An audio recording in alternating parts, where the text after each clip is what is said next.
What's up, guys? Welcome back to the channel. In today's video, we're going to discuss an important topic. I don't even really honestly know or care who came up with the name, but today we're going to talk about poor man plots and why they don't work. Poor man plots have been around for several years now. The terminology poor man plots, which include making plots with limited equipment.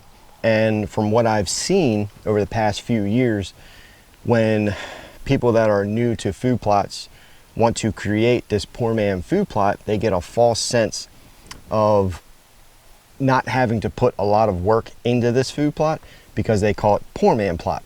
So what poor man plot really is just literally a food plot where you don't have a lot of equipment to plant use to plant the food plot, whether it's removing trees, tilling the ground, getting trees out of the way, whatever the case may be. You're limited with equipment. Poor man plots can be an excellent tool, and I've created them over the past with literally leaf blowers, a four-wheeler, chainsaw, a rake, blowing the leaves out and things like that. But the terminology kind of fools people because it may make people not get a soil sample, may not add lime, may not add fertilizer, probably buying poor quality or old seed, things like that. But the reality is, the poor man plot, you can still have limited equipment and have an excellent result. But with that is getting a soil sample. It costs $14 depending what state you're in. Getting a soil sample, getting that soil sample back, reading the soil sample, and using the recommendations that the soil sample has, whether it's adding lime, bringing your NPK up, your cation exchange up, whether you have enough organic matter in that soil, things like that. But the main priority with this is actually getting the soil sample.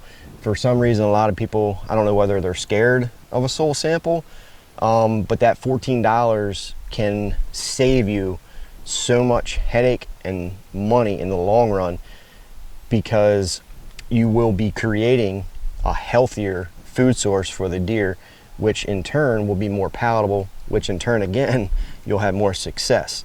So these little poor man plots that are tucked, whether it's tucked in a little corner of a field or kind of back in the timber where you actually had to cut some trees down and things like that, start with that soil sample, read it, add the recommended lime. Lime is fairly cheap these days. Pelletized lime works well, goes a long way. It's just when you're getting into food plotting, it takes time, it takes money. I've spent tons of money on food plots, but to me it's fun, and if I'm not gonna do it the right way, then I'm not gonna do it at all. So but just keep that in mind when you're planning food plots, poor man plots, that you take the extra time to follow the steps, add the lime, plant proper seed.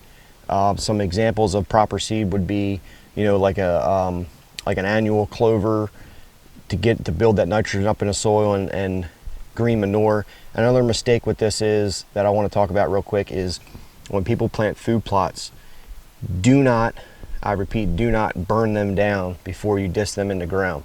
Let them, whether it's clover, sunflowers, buckwheat, cow, whatever it is that you're planting on that spring and summer mix, when late summer rolls around, August 15th, something like that, and you want to plant your fall plot, don't spray glyphosate and kill it.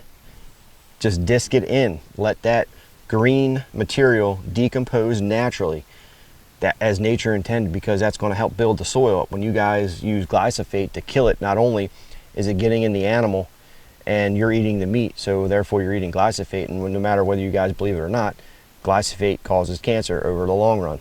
Some people develop it sooner because they're exposed to it for long periods of time, or they're using it, it's getting on their skin and things like that. So just keep that in mind when you're creating these food plots. Try not to use glyphosate. If you overseed a little bit, it'll kind of smother the weeds out. There's certain plants you can do to help prevent a lot of weeds from growing.